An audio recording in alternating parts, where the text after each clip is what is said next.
মিষ্টি লাল মিয়ার গল্প। সবুজ বনানী ঘরে ছোট্ট এক মেয়ে। সেই গ্রামে বাস করত ছোট এক মেয়ে।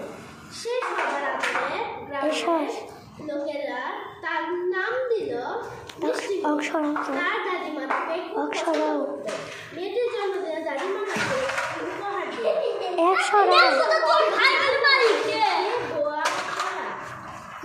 উপহারটি তার খুব পছন্দ হলো।